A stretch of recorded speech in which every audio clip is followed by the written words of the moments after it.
Ladies and gentlemen, welcome to another edition of your favorite morning show pertaining to the Buffalo Bills and all things NFL. That is right, the Don Mafia Report. Folks, I got to tell you, the biggest storyline for the past couple of days, and quite frankly, what has been the biggest storyline all season long, has been what the hell are the Buffalo Bills going to do with James Cook? And all up until yesterday, during the very first episode of the Bills Roundtable, which I hope each and every single one of you had an opportunity of checking out, Kevin went on an absolute tangent, basically about how Buffalo doesn't, and that's not a bad thing because I definitely love where he was coming from and I appreciate his insight. But he believes that Buffalo should actually entertain a trade or allow James Cook to seek a trade so that he can get a good understanding of where the market is, and then he'll end up coming to his senses and coming back to Buffalo. And then same exact thing with Joe Marino. He hopped on X. He has a pretty viral clip that we are all going to be reacting to. So all in all, we are going to discuss the possibility of Buffalo maybe offering Cook to seek a trade, or maybe they want to pull the trigger already, send him off, save a little bit of cap, and just focus on Ray Davis and Ty Johnson, and perhaps bringing in yet another running back to cap off our running back by committee.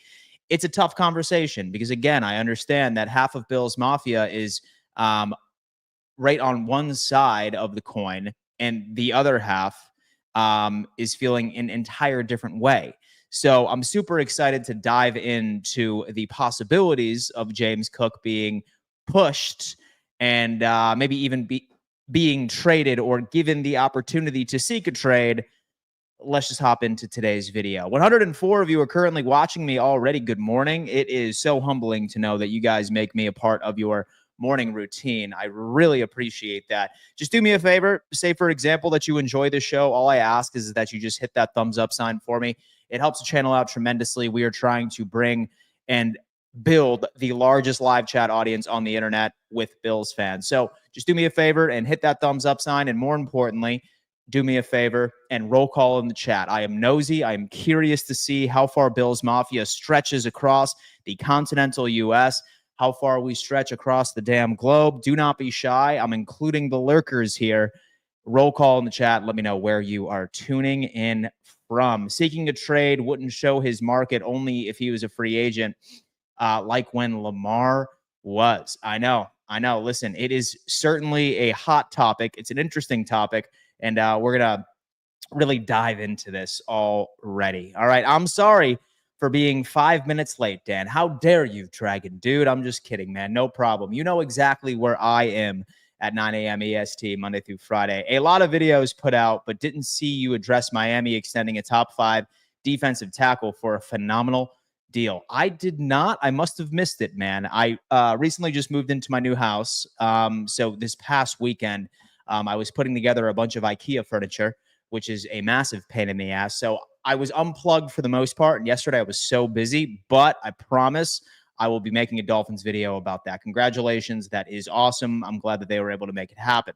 All right, guys, roll call. Let's see what we got. Stody, New York is in the building. Charleston, South Carolina, go Bills. Prospect, Pennsylvania. Wilson, New York is in the building. Buffalo, New York. Mafia country, Buffalo. We have Charleston, South Carolina again. To Charleston.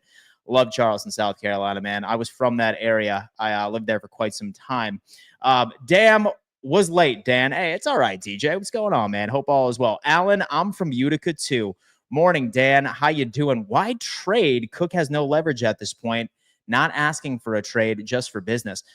So I'll tell you what, Scott, we are going to be unpacking some of these takes by taking a look at the first episode of the Bills Roundtable and also looking at what Joe Marino had to say about him potentially being on the move.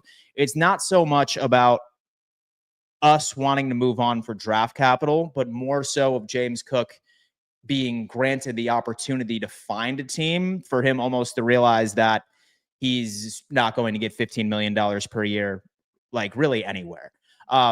Many of you guys know that I am on the side of I don't care if like we ultimately ended up paying him $15 million per year. That is peanuts in the grand scheme of things.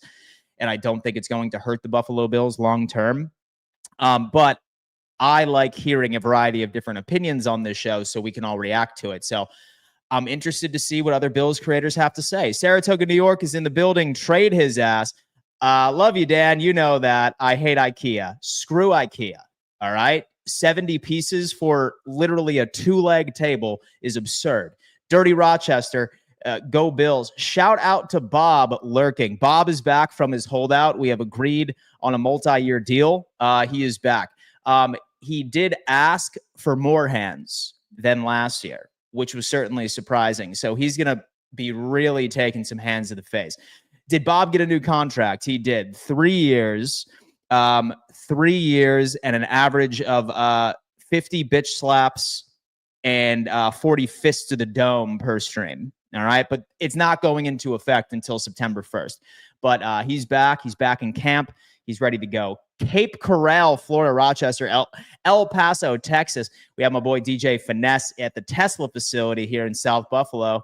Working hard, man. I love to hear it. Naples, Florida is in the building. Don Welch, good morning to you, my friend. Palm Coast, Florida. Lumberton, Texas. Let's go, Buffalo. That's what I'm talking about. I am not in Charleston, South Carolina. Southport, North Carolina. Billy, what is going on, man? Sanford, Florida. Go Midland Lee, South Florida. How are you feeling about the injuries in camp at the moment? The injuries at camp at the moment. You know what? I think that might be a good place to start as far as the show today, because obviously we're going to be discussing quite a bit about James Cook, but I feel that a lot of us have been concerned about the Buffalo Bills injury report throughout camp. And one thing I will say is I'm not in the camp of I believe the sky is falling. Wow, look at that. First thing that ended up popping up. I am not in the camp of acting like it's the end of the world with all of these soft tissue injuries for the Buffalo Bills, right? The two injuries that probably scare me the most are Khalil Shakir with a high ankle sprain, and then also Tyler Bass with his pelvic soreness. For the past couple of practices, I'm not even sure if Tyler Bass was a go yesterday. And so I know that he wasn't taking any reps during the red-blue scrimmage.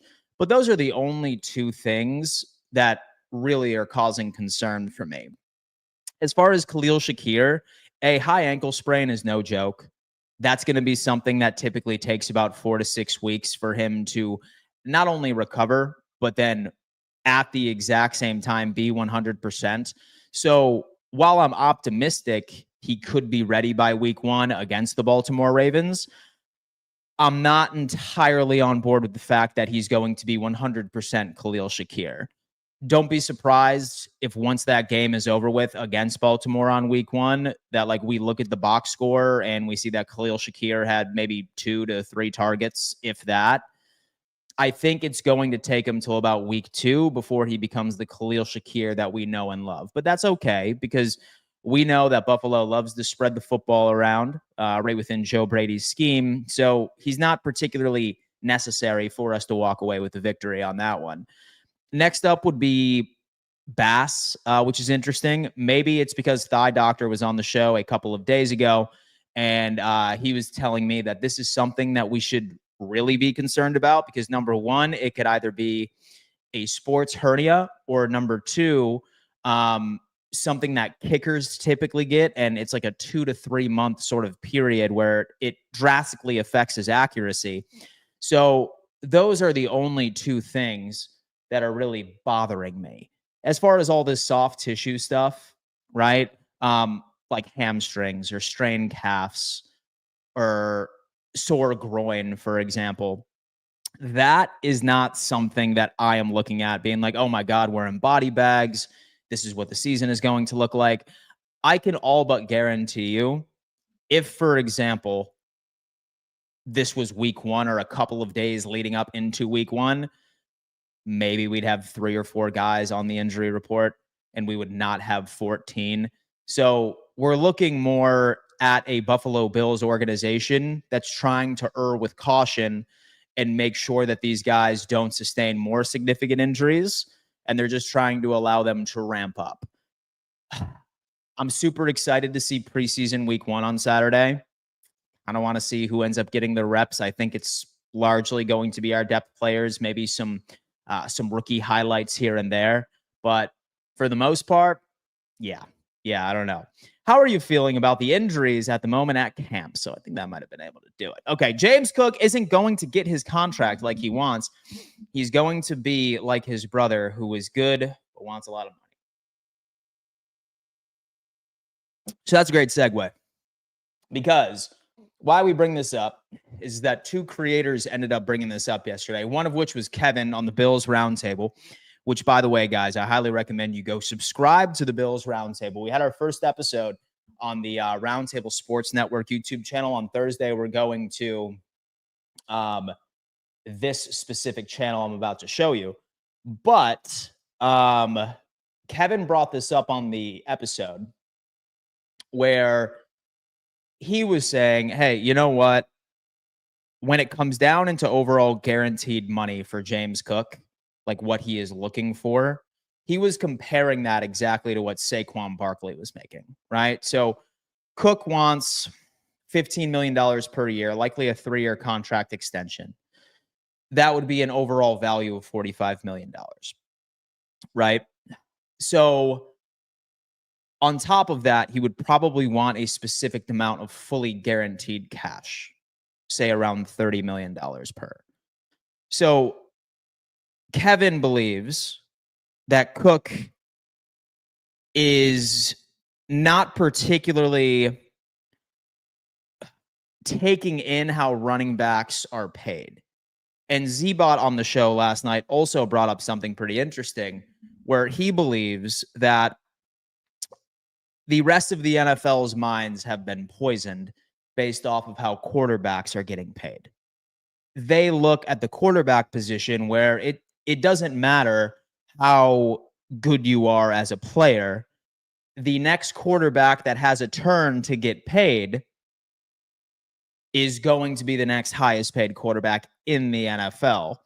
And running backs, and particularly James Cook, must be hopping on that bandwagon thinking, okay, this is how it is for running backs as well. It's not particularly how good I am, all right, but it's when is it my turn? When do I end up breaking the market at that running back position by itself? So that's kind of where we're at. But I did want to bring this up because, like I said, Joe Marino ended up posting a video on X a bit earlier today, and he said this, and let's go on ahead and react to it and see what we have to say. James Cook trade. I think Joe's video is one of the top ones. Here you go.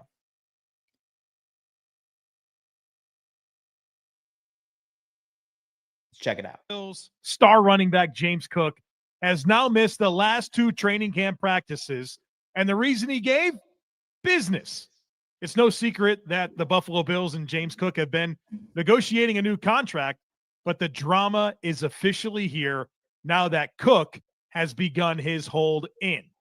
Cook didn't show up for any of the voluntary workouts and practices this offseason, but has participated in everything that was mandatory until day 9 of training camp. For Brandon Beane, it's the first time in 9 seasons as the general manager of the Buffalo Bills that a player has missed a practice due to a contract. So where does this go from here? What is the resolution? James Cook figures to have a major role for the Bills in 2025, and now he's missing valuable reps. Will this lead to the resolution he's hoping for? If I'm the Bills, I'm giving James Cook permission to seek a trade so he can gain a true understanding of where his valuation is across the league. If he's truly seeking Saquon Barkley money, I think he's going to be greatly disappointed, and that will help the Bills and Cook land on a reasonable contract extension. Cook is a quality starter and brings an explosive element to the Bills' rushing game, but he doesn't have the third down impact to justify his demands. The Bills have more trust in Ty Johnson to handle pass protection duties, which limits James Cook's snaps to around 50%. With Hard Knocks set to debut on Tuesday night, HBO was gifted a dream cliffhanger for how the premiere episode will end. But the reality is James Cook is the player who's going to touch the ball more than any offensive player not named Josh Allen, and he appears to be forcing the issue. The most logical path forward has always been playing out this season and working towards an extension after 2025. Ultimately, the Bills have all the leverage, and I don't believe they're going to budge and meet his unreasonable contract demands. All right. So a few things. And by the way, shout out to Joe Marino. He does a great job over at his channel. Locked On Bills. I'm sure all of you are familiar with what they do over there. Definitely go give him some love. I'm sure the vast majority of you watch him already. So a couple of things here. I do feel like the whole he's not a third down running back is a take that I don't particularly like to hop on board with. I don't believe that James Cook is incapable of being a third down back. I do not think that that's the case. I think that Joe Brady really, really loves to hone in on the running back by committee side of things. And he even ultimately ended up admitting that during one of his press conferences where he said, look, Cook can be a third down back if we needed him to be. But my goal for James Cook is to preserve his production on first and second downs. It's not what his abilities are limited to. It's rather what Joe Brady ends up limiting him to. I can guarantee you that there are probably more than half of NFL teams out there where James Cook could theoretically be a three down back. It's not due to the fact that James Cook is incapable of doing it. It's more so of how he is installed into Joe Brady's scheme. And that's not a bad thing because I genuinely believe that a running back by committee is truly the winning formula when it comes into modern day NFL offenses. Now, I can say this. I feel like I'm probably one of the few that I'm not scared of running back contracts. I'm not. Like, yes, I understand. Yes, I understand that some people look at the fact that James Cook is wanting a larger contract, $15 million per year as far as the average value. And many of you know how I feel about that metric when it comes into contracts. And they're saying, oh my God, you're telling me that he wants Saquon Barkley money? What are you talking about? For me, I've never been concerned about running back contracts. Folks, running back contracts are not going to bankrupt your team at all. So I feel that the Cook wants a similar contract to Saquon Barkley. Is he absolutely insane? That would make us broke. I feel like our minds are so in tune with how much money that defensive ends get paid or quarterbacks get paid that we're automatically just comparing the best players at their own respective position. For me, I don't care about running back contracts. I don't. $15 million per year, and that's not even going to be the actual number. And I'm not even saying that I want Buffalo to just shoot for $15 million a year. Certainly bring your best negotiators to the table and get us a better deal than that. But even if it turned out to be 15 million in the grand scheme of things, it's not going to bankrupt this team, dude, especially with how crazy the overall cap number has been growing for the past couple of years. With all of these streaming services being implemented, the NFL is eating up revenue and all of the teams are going to play to its benefit. So I genuinely believe this. I really do. If, for example, hypothetically, that James Cook got exactly what he wanted, $15 million per year, $45 million, right? A year down the road, we would look at this contract. Once Jahmyr Gibbs, once Bijan Robinson, once all of these younger running backs start to get theirs, we are going to scroll through X and we are going to say, oh, wow, that James Cook deal is looking pretty damn good. That's how it is every single year. Who remembers when Patrick Surtain got paid? Many people were just like, oh my God, dude, that's like big money. Now we look at Patrick Surtain's numbers based off of all of these recent contracts for cornerbacks. We're like, oh, damn, that's not bad at all. It's a trend that happens in the NFL over and over and over again. So again, I do want Buffalo to be mindful because we are in an unfortunate financial situation. Right now, where it stands, we are dead last in the league for available cap spend. So our hands are tied. So it's not so much of a future issue for me. It is more of a current issue for me. How are we going to get an extension done right now based off of our current financial situation? That's me. But I'm curious to see what everybody has to say. Honestly, James Cook will get hurt on another team. The Bills' front line is the best in the league.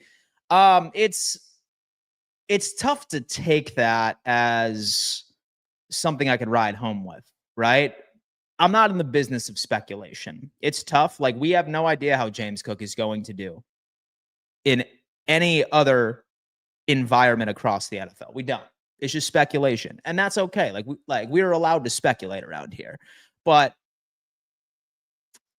I'm not going to walk around and act like that's a fact because we don't know. We have Bills Mafia loves every player until they want money. All right, we have Mafia Sports Report. I don't think 13 is unfair, even 14, but it's about the length and guarantees that I believe both sides have drawn the line in the sand. That's very likely what it is. It's very likely what it is. It's not the total value of the contract. It's how long is it? How long are the guarantees set? What's my signing bonus? What's the total overall guarantees? When is there an out? So I think there's a lot of speculation behind all of this. So what I did, and what I think might be a pretty fun exercise, is I would like to take a look at the Buffalo Bills' current cap. And folks, this right here is inaccurate because the Buffalo Bills cannot be over the cap. Spot Track currently has us at $1 million over the cap. We're not over the cap because we would be getting in some pretty significant trouble. But what I think this can tell us is this Buffalo Bills team is dead last in available spend. Now, we could make a couple of adjustments where we can create some additional money. So say, for example, that we wanted to restructure Dion Dawkins, which is something I think a lot of us have been thinking here. Hold up. I'm going to convert minimum base to bonus to void years. Here, we'll just do something like this. Minimum base plus roster to bonus and that. So let's say that we ended up restructuring Dion Dawkins. That's an automatic $8.7 million in available spend. More than likely, it's going to be a bit more, around like $9 million if that was the case. We could also end up restructuring Dawson Knox, although I don't think that Buffalo is in the market of doing that either, largely because I think they want to see what they can get from Jackson Hawes. And if that's the case, I think Buffalo will exercise or explore a world where they could exercise the out on Dawson Knox's contract next year, of course, depending on both of their play. But if we wanted to convert Dawson Knox right over here, like that would add $15.2 million. So we can get things done, folks. Like, we can get things done just by two moves. Why I think that we haven't restructured Dion Dawkins was because there really hasn't been a move that Buffalo really wants to make. And then Dawson Knox, I still believe that there is a world right now where they want to potentially explore moving on from him. But now that begs the question, what should we do with James Cook? And just for the sake of the most accurate visual that I can give you, we are going to extend James Cook, and I'm going to show you what it would do to our cap almost immediately, right? So we have James Cook here. Let's go ahead and do an action here, and let's give him an extension. Let's give him an extension and see exactly what's going to happen, right? So the current cap hit this year is $5.7 million. 5.7. So let's give James Cook exactly what he wants. And this is just a hypothetical. We are also going to experiment with something that might be more favorable to the Buffalo Bills organization. So let's say that we're giving him a 3-year extension. Okay. And let's add void years because unfortunately we're going to have to do that. We're going to have to do that if we want to be able to make it work. What is the new value? This is on top of the $5.3 million. So 15, 30, 45. So we will say it is a $45 million contract extension. That would be about $50 million, right? So we will say, what is the new value of this? We'll go 50 million, 55, yeah, 50,346,000 dollars, right? Because that would be his $15 million a year, plus obviously what he's being paid. Signing bonus, I don't know. What do y'all want to give him? 25 million, maybe? I feel like 25 million is probably a decent signing bonus if you were to ask me.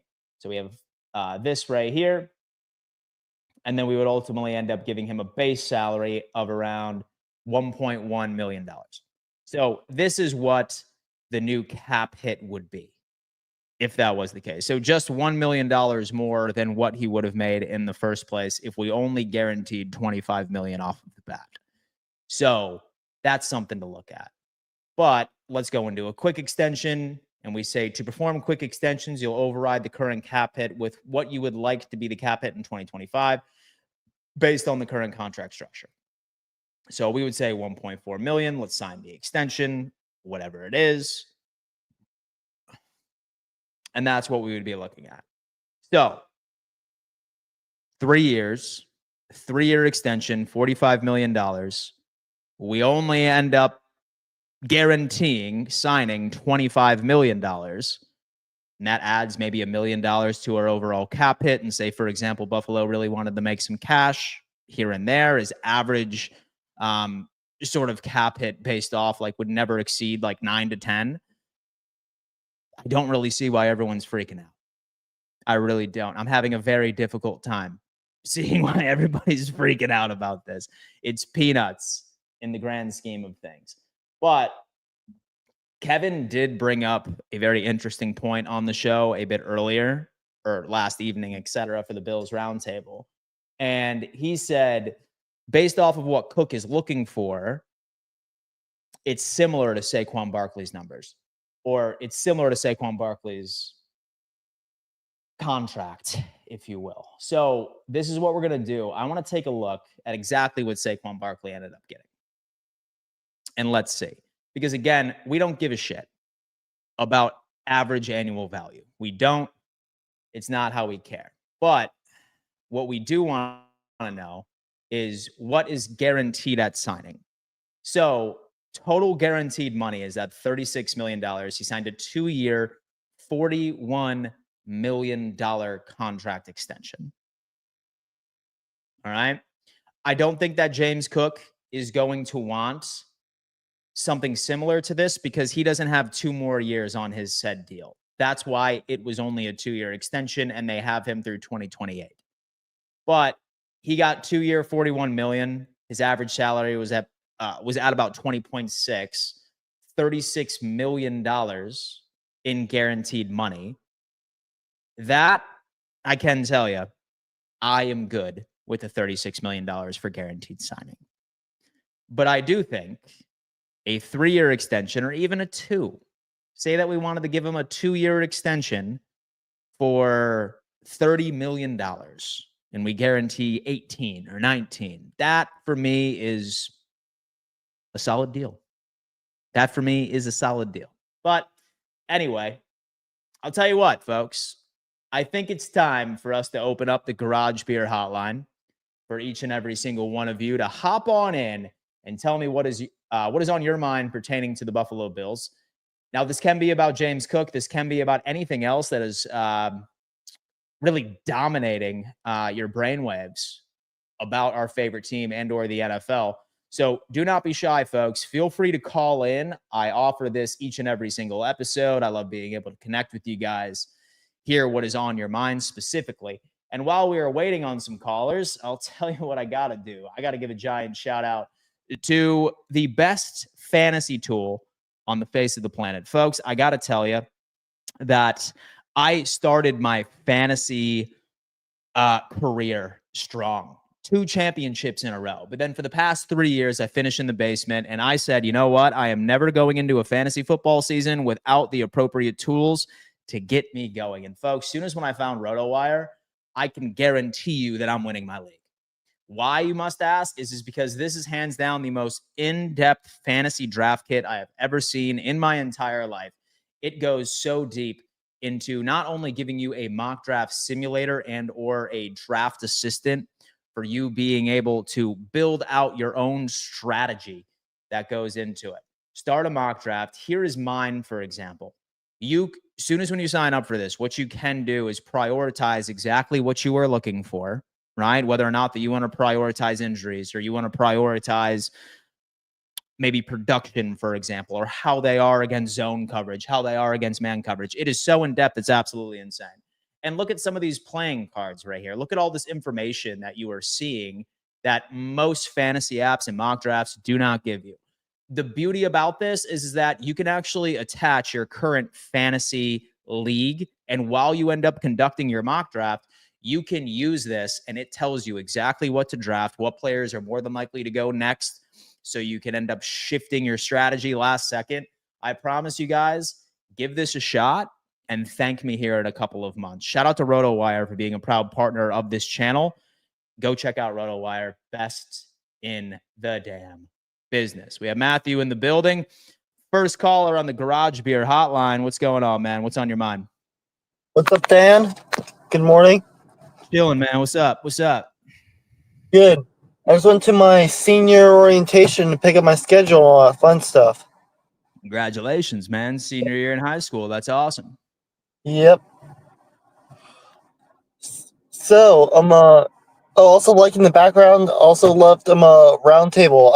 I rewatched both college football Roundtable and Nice. Bills Yeah, Roundtable. man, for sure. I didn't know Jake was a Seminole, man. I'm excited. Yeah. He's a Florida State guy, and so I'm a Georgia Bulldogs guy. So we have an ACC and an SEC representative, and so I'm going to try and find a Big Ten co-host as well. But that's good. I'm glad that you enjoyed the show, folks. He is discussing some of the shows that we just launched on Roundtable. We have a Bills Roundtable with myself, Zbot, Kevin, and also Jake from Bills Bunker. And then we have a college football show as well, which I highly recommend you go check out. But yeah, man, I appreciate that. I'm glad that you're enjoying it. Well, for the James Cook thing, I mean, you're talking about like possibly. Do you think Ray Davis would do as? Or I mean, again, I know you don't want like speculating, but like. Yeah. So the thing is like most people end up bringing the example up of how Ray Davis, when his number was called to be the feature back against the New York Jets defense last year, that's just giving them the signs that he could truly take over that responsibility. I'm optimistic that he can, but I don't particularly like that example that people brought up because number one, like that Jets defense lost all of their soul during that time of the year. Like they were playing for absolutely nothing, right? So while they were impressive on paper from a personnel perspective, I'm not buying into just a small sample size of Ray Davis being that dude for us. And I'm not shitting on the ability of our offensive line. That is the true weapon of this offense. I'm sure Ray Davis would be able to do it, but I don't know. It's left up to be seen. It's the exact same reason why I'm tapering my expectations until proven otherwise once I like see things from Joshua Palmer and Elijah Moore from the wide receiver side of things. So that's kind of, yeah. If it was me, that's where I'm at. Yeah. If it was me, I would pay James Cook at the next offseason. Give him the 11, 12 million around that range per year, depending on how he does. And then maybe 3 years, 3 years to stay around that. I think that's what you do. Not sign him this year. Wait till the end and then sign him then. Yeah.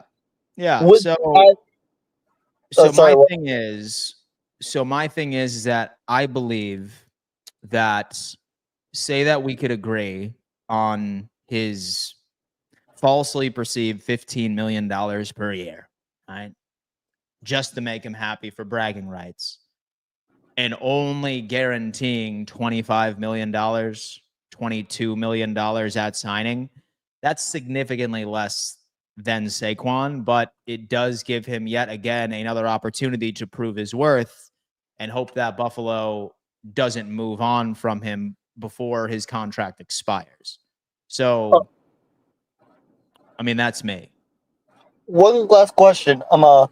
At the end of this year, does James Cook become a free agent if we don't sign him? Yes, he does. So he's a free agent, a he can say no 27-year-old to our free offer agent. and go somewhere else. Yeah, dude. And you know what? Like, him playing like on an audition year is not necessarily a weakness for Buffalo, right? It's not a weakness. I actually think it plays into our benefit, because now he's going out, he's trying to prove to the world that he does deserve that money. And like, again, like, he really has no leverage.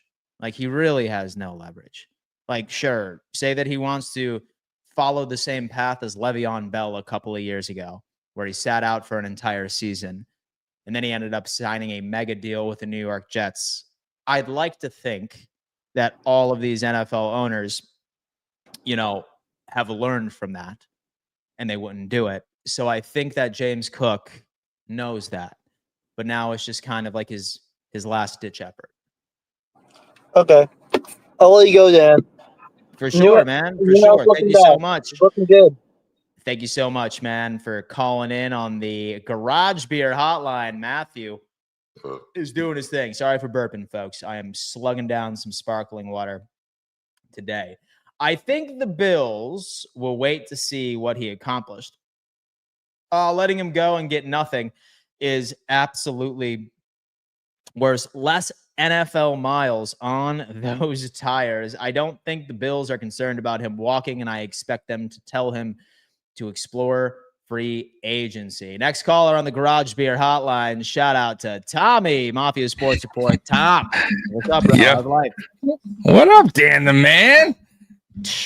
Man, living the dream. I see you, brother. So James Cook. Yeah, go for it. So, by the way, someone's saying, Dan, you're drinking at 9 a.m. It's sparkling water, fool. It's sparkling. Yeah, sparkling water. Right, I'm not boozing at 9 a.m. All right, come on. Anyway, Tommy, what up? What up, man? Hey, so this James Cook thing. Look, man, I think Bills Mafia got it. It's weird. I think Bills Mafia is either one side or the other, right? No one's down the middle. I'm trying to be down the middle a little bit more. I'll be honest with you. Trying to look at both sides of the coin, right? So here's our first problem when it comes to the Buffalo Bills, in which a lot of people do make a valid point, is what other playmakers do we have on offense besides Josh Allen? Like true playmakers. It would be James Cook and all reality, right? So we get that. We understand that, right? He is a huge part of the offense, right? So I agree with that. But on the other side is this. We have other pieces that are down the road that we have to pay. Offensive linemen, right? Especially offensive linemen, who, by the way, have made James Cook's life a lot easier over the last 2 years. There's no secret behind that. If you look at our offensive line back when we had Devin Singletary, even before that, our offensive line was struggling. Our offensive line has really turned the corner, and it's benefiting James Cook. Now, James Cook wants a certain amount, right? He's asking supposedly 15, but we don't know. He could be asking higher because of state tax. We don't know. Or maybe he upped that offer recently. We have no idea what is being talked about in that room with the agent and Brandon Beane. So clearly something happened where James Cook is now holed in. It just doesn't make sense to me now that he chooses just all of a sudden day 9 to be a hold-in, right? He reports to camp. He reported to even before that, non-mandatory. He reported. So weird that he chose now, but there had to have been a disconnect somewhere, or his agent told him, "Look, we're going to have to do this. We're going to have to do this now, right?" And maybe they also see Khalil Shakir injury, and they're going, "Hey, the Bills are kind of, all these injuries are piling up. We have the leverage now. Let's see if Brandon Beane." Go ahead and makes that, right offer that we feel is deserving. But I will say this, it's crazy when you go back and look. So last year, Barkley broke this, but When do you think the last top 10 running back cap hit who won the title? Running back. So a running back on a Super Bowl winning team. When do you think, before Barkley, when do you think the last one was? Top 10. Oh my God. It's got to be significant. Is it like early 2000s? It's in the middle, I say. It's a long time ago. Put it that way. I thought you were it's about a to say while before that. No, it's not before that, but it's been a while. I'm trying to reflect back on like the last Super Bowl champion that had a dog. Was it Marshawn Lynch? You got it. 2013. Okay. So since then, there has not been a top 10 cap hit at that position. So listen, that is interesting. Now, if you look at the Super Bowl winners, though, they did have another star player on the offensive side of the ball, right? Gronkowski, Tyreek Hill. So you got to also take that in that factor as well. So we don't have that right now. I think Khalil Shakir is heading in that direction, but he's not quite there yet. So that's the dilemma I think that we're all having. But at the end of the day, Dan, I'm not into paying running backs. I just don't feel like, unless you're a top 3 elite level, Barkley, Henry, I steer away from that, because I do believe you can get running backs for the draft. Now, I'll say this: it's unfair for the running back position. I think it sucks. I think the NFL and the NFLPA should do something where, honestly, almost every rookie contract should be limited, meaning not so spread out as far as years go. So let them, instead of 4 years, let it be 3, right? Where they can negotiate earlier on. You know what I'm saying? Yeah. That's what I would do, because then now, now you go, okay, as a GM, well, the running back's still young. Okay, we'll sign him for 2 more years. We'll give him a bigger contract. Now he's off his rookie deal. Instead of using your running back for 4 years, right? Basically using him, right? And then just going, oh, we're done with you now. And that's the problem. I think that's what the running back problem, that's what the running backs have an issue with right now, Dan. And that's why they want to get paid, and I get it. But at the same time, it's a risky play. And I see a lot of people saying tread on the wheels. Yes. And I'll go with this too before I go. James Cook doesn't have a lot of tread. He didn't run a lot in Georgia, right? He didn't get a lot of carries in Georgia, and he hasn't gotten a lot of carries here. And I see you guys saying third down, he's a 3-down back. But where's the proof in that? And I'll say this because why didn't he get the reps in college? Why hasn't he gotten the reps here? Yeah, okay, Joe Brady says this, but he's still not doing it. So there's a reason for me why he's not a 3-down back, why he didn't get a lot of carries in Georgia, right? We don't know what he could be as a 3-down back because we haven't seen it. So that's my dilemma there when people are debating, oh, he's a 3-down back or he's not a 3-down back. He can't pass protect, but we haven't seen it. So that's my take on it, Dan. No, it's funny too, because I almost wonder if Buffalo is in just a marginally better financial situation, if we would even be having this conversation in the first place, because we're dead last right now at 32nd. And you often hear me say on this show, what's a running back contract? But one thing I always end up missing out on, and one thing I never put into contexts, and quite frankly, I forget about, is we're literally dead last in the NFL for available money right now. So sometimes I need to check myself when I say, what's the grand scheme of things with running back contracts? That's not going to bankrupt your organization. That's not going to be a 10% or 12% of your cap, whatever team you're talking about. But sometimes I got to check myself, and I'm like, we're literally scratching pennies together right now. So it's say that Bean can figure something out, then so I wouldn't be pissed off. And so I'm not going to go on a tirade on social media, cursing the team and cursing Bean for signing this guy. But it's a sticky situation, right?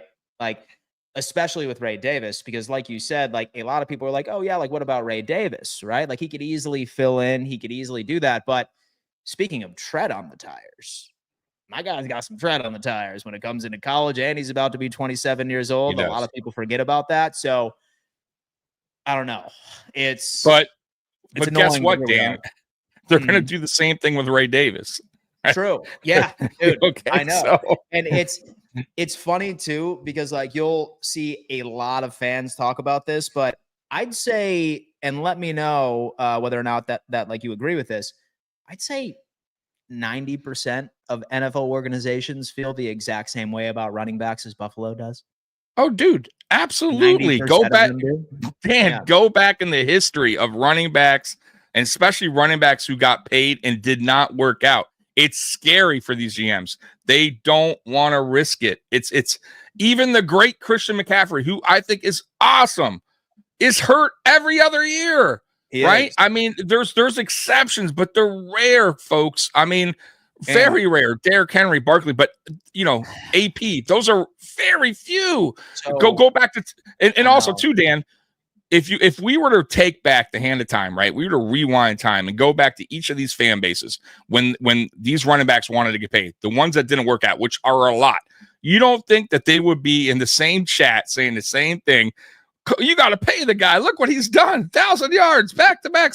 Of course, but you go back after they didn't work out, the same fans are going, why did we pay him? Can't believe we do that. We got to find a way out of this contract. Yeah. I'm telling you guys. It's wild too. And you know what? Like, I'm not wishing this on Saquon at all. I never wish injury on anybody, but I feel like people have forgotten that Saquon Barkley is also a very injury prone player. Yep.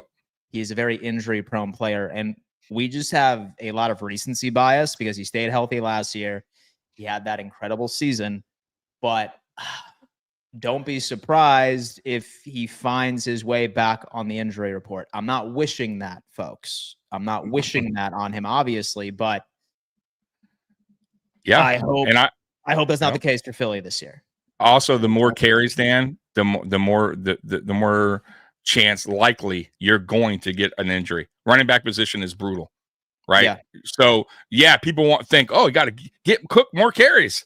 Okay, well, guess what? That could lead to more chance of an injury because he's getting more carries, more snaps. So honestly, for him, this is working out for him as far as being a Buffalo Bill and prolonging his running back career because they don't last long, folks. I keep saying this. So him being around that 200 carries is really beneficial to him.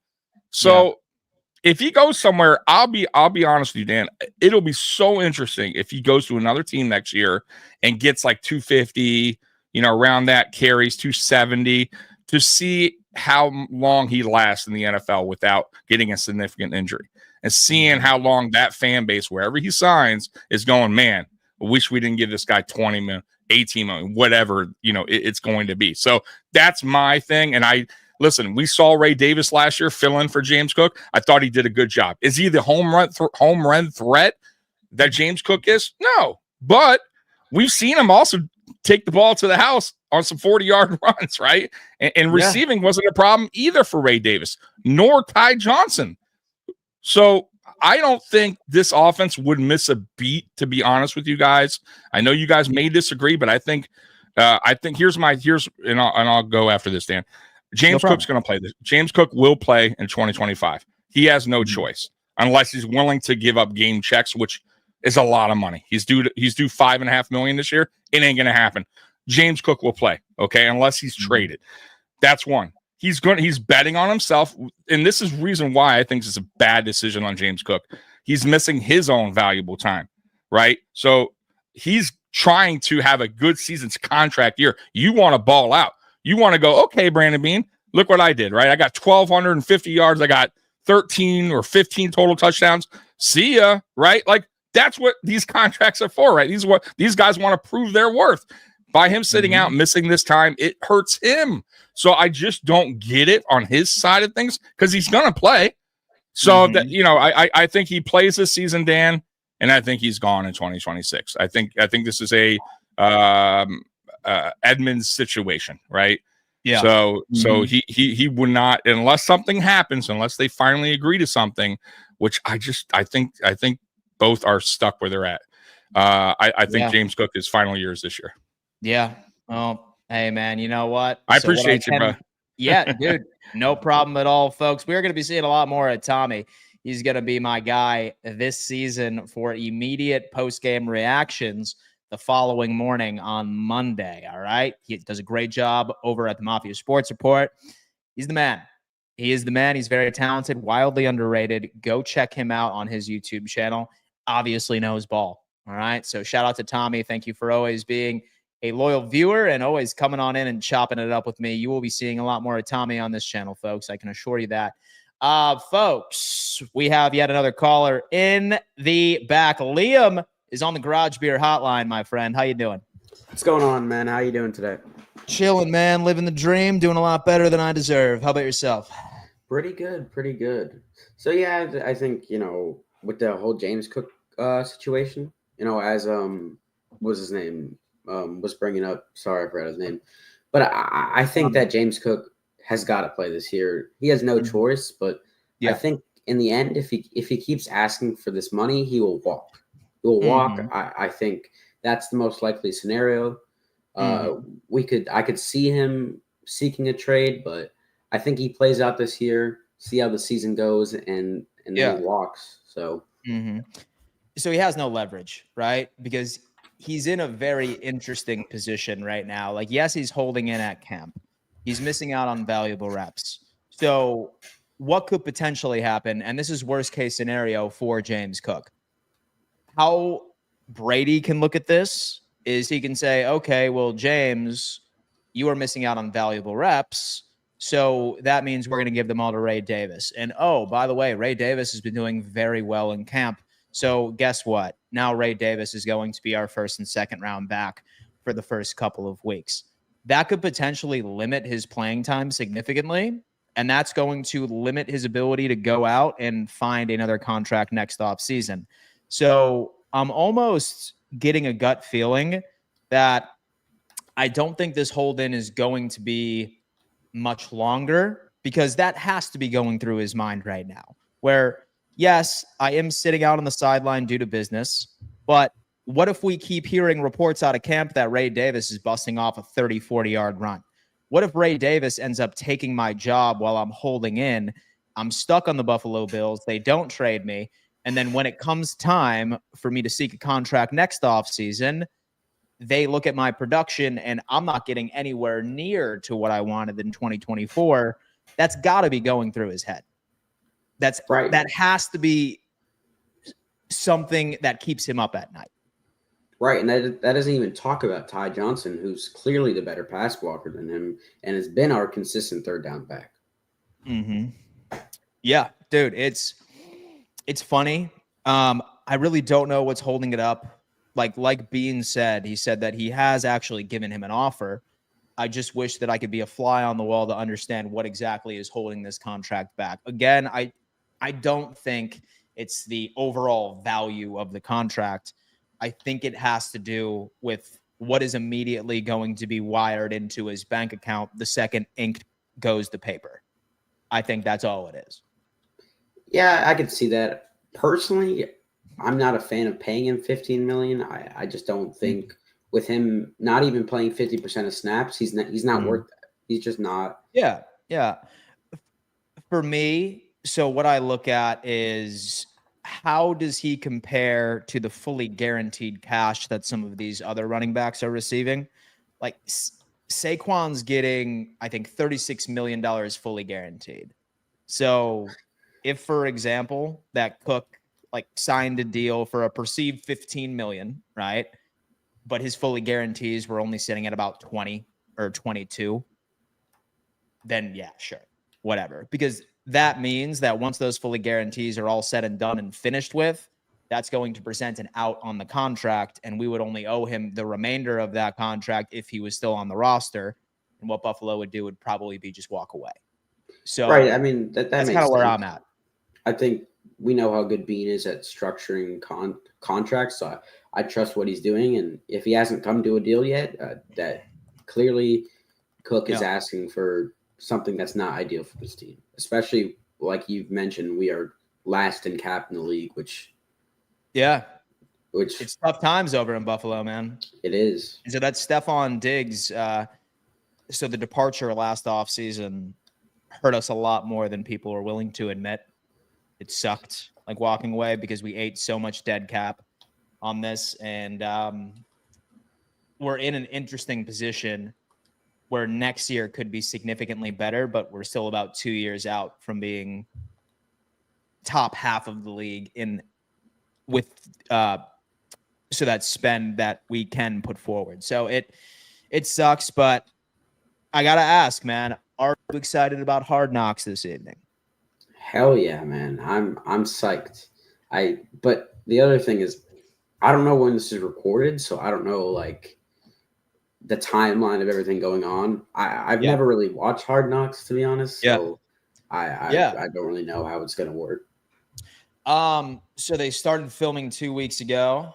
So I think that we'll probably end up getting the first couple of practices. Maybe the cliffhanger will be something to do with the James Cook contract, I would assume. But it's interesting, man. I am excited to see who the camp sweetheart is going to be, who Hard Knocks is focused in on, like right on that one player that's trying to get a job for himself.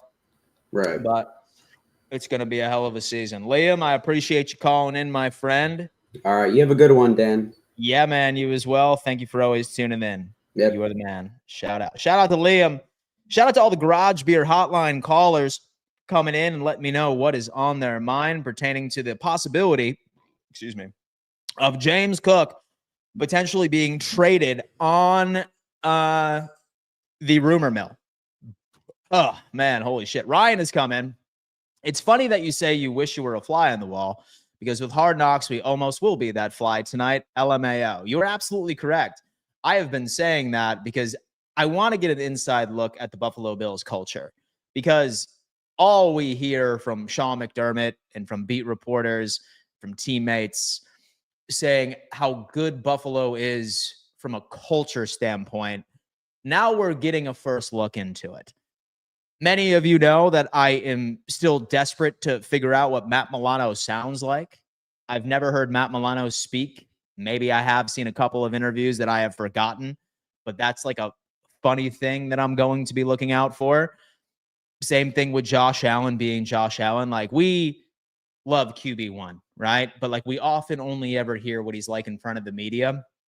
Give me an idea of what he truly is like. Of course, we get tastes of him while he's like mic'd up and stuff like that, but like, show me the bro that I think that he is. I'm very excited to see what this looks like. I get Cook wants to be paid, but asking $15 million a year is a bit too much. Susu is in the building. Hard Knocks for sure. Focus on Allen, and I think Tre'Davious White as well. If you are trying to get TV, I feel like focusing on Tre'Davious White is going to be your best option. I'm already over this Cook BS. He needs the Bills. The Bills don't need him. Mike, tell you what, like I said, this is probably one of the biggest topics that has divided Bills Mafia all offseason. I cannot wait. We have Tyler has come in saying, Dan, no days off, Mitchell. Hey, dude, listen, man, there are things to talk about pertaining to our favorite team, folks. And I am going to make sure that you stay informed about the Buffalo Bills regardless. And that's not necessarily the case. I do typically take off on Saturdays, but so I still make TikTok videos on Saturdays. But yes, most definitely, I love what I do. So I do not mind ever hopping on live and chatting with my boys for about an hour and some change. 229 of you are currently watching on YouTube, 506 in total. Guys, say, for example, you're enjoying this show. All I ask is that you just hit that thumbs up sign for me. We are trying to grow this family to new heights in 2025. And how we can grow that family is as if everyone pulls their weight and just takes that millisecond to hit that thumbs up sign. Helps my channel out a lot. I consolidate every single piece of information that comes out of Buffalo Bills camp, the organization. I want to keep you guys informed and entertained during your workday. All right. So feel free to always come to me to speed up your workday and your daily routines. All right. We have a question. Filthy Dollar Bills. What is up, Dan? If Buffalo does trade Cook, who do you think we will trade him for? What are your thoughts? Go Bills. Say that it does happen. I don't particularly think a player is going to be involved. Would probably just be future draft capital. And if a player were to be involved, I think that we would be bringing in like a depth piece, like maybe like an RB2 or an RB3 for whatever team.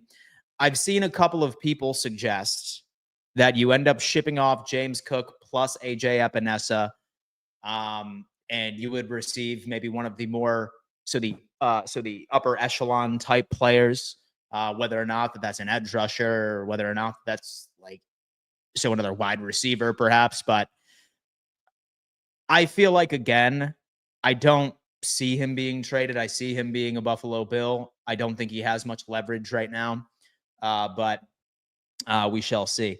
Mr. Carreras is work lurking in Connecticut. Work lurking, man. I love that. Bills are ruining Josh Allen's career, same way Dolphins ruined Dan Marino's career. Pete's Takes has come on in. It's definitely unfortunate, man. It's just the rain cloud of bad luck. Maybe this year it'll be different. Because without hope, what else do we have, folks? We have Spidey Mudd has come in with a great question. Dan, would Cook getting what he wants after the season be more of a possibility? We'd be in a much better financial position. For me, so here's the deal. So one of the things is, hey, like we need to be able to afford to pay our interior offensive line. So Cyrus Torrance is going to be set to be paid for, I think next offseason, you might start to have conversations, maybe 2. You have Connor McGovern, who is going to be a pending free agent. So he is likely going to be a guy that we're going to want to bring back to the table, of course, based off of his performance. Left guard and David Edwards, for me, I would be fine with David Edwards walking in free agency. I would much rather us just go on ahead and target an interior offensive lineman in the 2nd round or maybe even 1st. So I think we could replace Edwards with the draft, but McGovern is definitely a top priority for me next year, for sure. I'm trying to think of some other pending free agents Buffalo might have. Let's take a look. Let's take a look and see. Let's go Buffalo Bills. Share this tab instead. So as far as free agents, let's go ahead and take this look right here. So we have free agents. Let's check out 2026. Okay. So we have quite a few free agents in 2026. So you have Bosa, and who knows? Maybe Bosa goes out there, folks, and he dominates, and we are interested in bringing back Joey Bosa. He is only, he's 31 years old. He still has probably a couple of years left in the tank. You have Daquan Jones, who is more than likely going to be on his way out next off season. You have Connor McGovern, who I believe is going to be a number 1 priority for the Buffalo Bills. Have Matt Milano, you have AJ Epinesa, you have Tre'Davious White, you have David Edwards as well. So 2 interior offensive linemen are going to be pending free agents. You have Elijah Moore. Maybe he ends up shocking the world and doing very well, and Buffalo wants to bring him back. He's still very young. He's 26. But then I also like doing this. I also like taking a look at the 2027 pending free agents, because what that means is what players would we potentially want to have contract extension talks with next offseason. You often see extension talks happening 2 years prior to them becoming a free agent. So next offseason, we could potentially see a Dawson Knox. I don't think that's going to be the case. In fact, I do think that we might entertain someone out on his contract next year. You have Curtis Samuel. I think it's safe to say we're probably not interested in bringing him back, as he'll be about 30 years old at the time. You have Taylor Rapp right as well. Maybe we bring him back, maybe we don't. You have Ty Johnson. You have Osiris Torrance, maybe a contract extension candidate next offseason as well. But not a lot of guys that are really standing out. Maybe Buffalo Joe, say that he's the dude. So next year, I don't think next offseason is going to be all that busy, because maybe with the exception of wanting to extend Connor McGovern, and maybe that even gets done sooner rather than later, we don't know. And maybe a couple of 1-year pieces that we added this year, I think it's a different question. Bills Mafia J718 is coming in saying, "What's up, Dan? BBRT was great yesterday. The Buffalo Bills roundtable. If you ask me, I would rather pay for a defensive player than an offensive weapon that isn't QB1. Go Bills." I'll tell you what, a lot of Bills fans feel the exact same way. James Cook is in a tough situation, and this is from Raymond. What's going on, Raymond? The running back room is full. I don't want to see him leave, but how much money is too much? I think that's the $1 million question right there, man. As long as he doesn't flirt with the fully guaranteed cash that Saquon is receiving or McCaffrey is receiving, then I'm okay with it. I really, really am. With the suspension of Ogunjobi and Hoyt, how do you think Babbage plans to handle the first half versus the second half of the season? So what is encouraging is that with the exception of the Baltimore Ravens game, the first half of the schedule is very easy. It is a cakewalk. Once Baltimore is over with, like we have the Jets, we have the Dolphins, we have the Saints, not particularly solid offensive lines or solid QB1s that we are going to be going up against.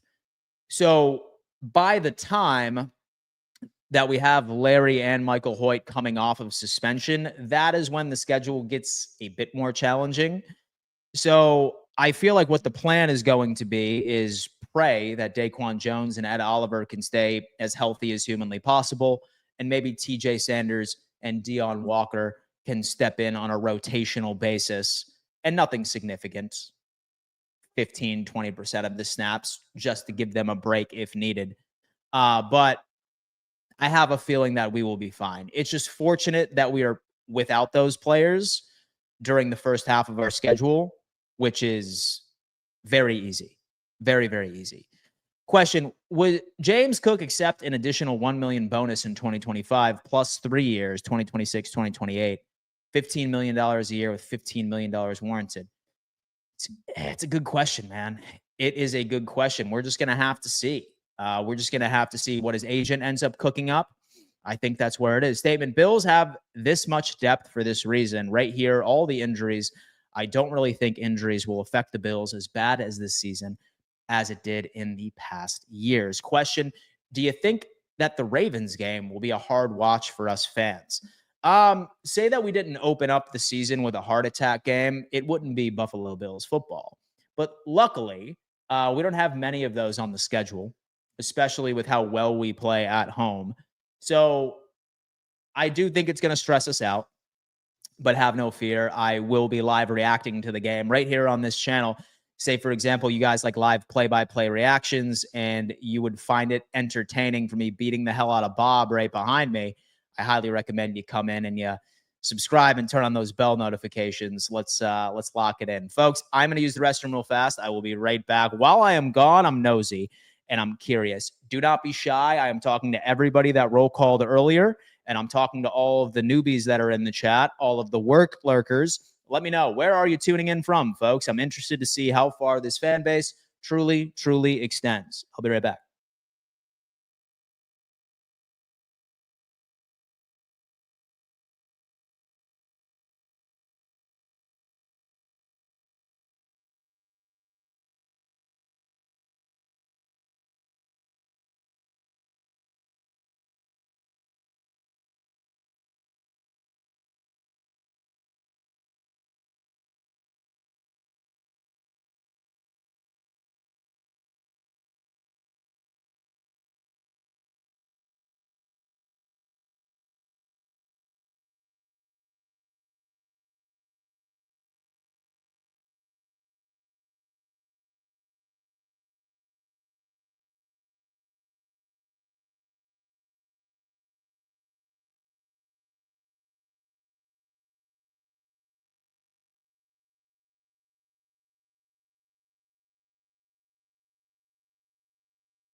Oh, man. Let's see. Where is everyone tuning in from? Let's see where. Oh, man, look at that. I love this. We have Raleigh, North Carolina, Victoriaville, California. Barry, what's going on? Work lurker in Saratoga, New York. We have Tempe, Arizona, Raleigh, North Carolina. It's in the building. Tuscaloosa, Alabama. We have Arkansas in the building. Robert, what's going on? South of Baltimore, Winston-Salem, North Carolina, Muletown, Tennessee. Dan, the man, greetings from San Antonio. Go Bills. Denver, Colorado. Go Bills. You know, Tampa is in the building. Go Bills. From Bremerton, Washington, we have Erie, Pennsylvania. Go Bills. Love hearing all unsafe while I'm working. Makes the time fly. Good, man. I am glad that I am that resource to you. Did you wash your hands? I certainly did, my friend. Chattanooga, Dan's new closet. Matthew, indeed. Brunswick, Maine is in the building. Brian F. Yeah, no, dude, listen, I actually have a pretty decent office, man. It's pretty big. I'm not going to lie. So I need a rug from what I understand, because there is a terrible echo in here. So I did order a rug, and I have a couple of other things that I ordered that I'm going to be decking out right in this office. So we're going to be having a good time, baby. We're going to be having a good time over here. Let me see. We have Tupelo, Mississippi is in the building. Amherst, New York. Penfield, New York. What are you looking for this Saturday, by the way, against the Giants? I feel like that's a great question. Depth, man. Like, what are the rookies going to bring? Like, so I need a good performance from Landon Jackson. So I need to see flashes from TJ Sanders. Same thing from Deion Walker.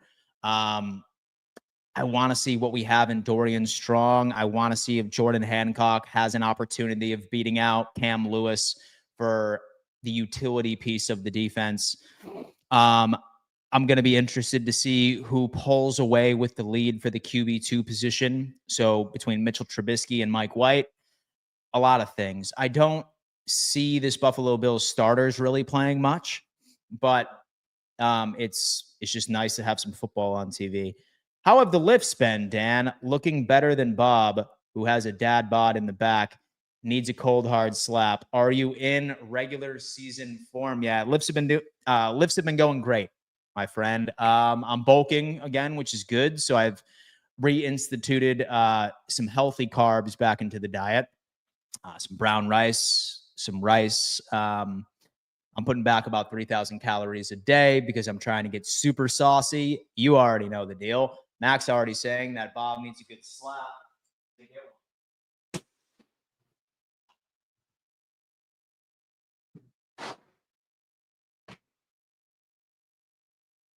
There he is. There he is, man. Good old Bob. Good old Bob, man. He's back in action. Steven has come in. Go Bills, Dan. I don't give a damn if we go 10-7. I just want that Lombardi here in Buffalo. Homer, New York. Steven, I will tell you what, for the sake of my blood pressure, I really hope that we don't go 10-7. I would be fine with a Lombardi. But look, I totally get it. That is the goal. Reminder, James Cook was rated at number 89 of the NFL's top 100 players in 2025. I think he overvalued himself. How do you watch the games throughout the season? I pay an exorbitant amount of money for YouTube TV Sunday NFL ticket. The overpriced Sunday NFL ticket. Yes, I do. I can't forget Dwayne Carter. Exactly. You can't forget Dwayne Carter as well, who last year was dealing with a wrist injury. Hopefully he becomes that guy afterwards. That is indeed ideal. New Albany, Mississippi. No way. Work lurking from home in Norfolk, New York.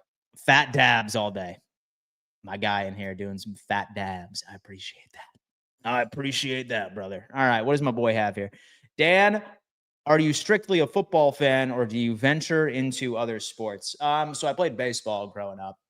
So I enjoyed playing baseball. So I enjoy playing golf. But as far as watching, yeah, it's just football.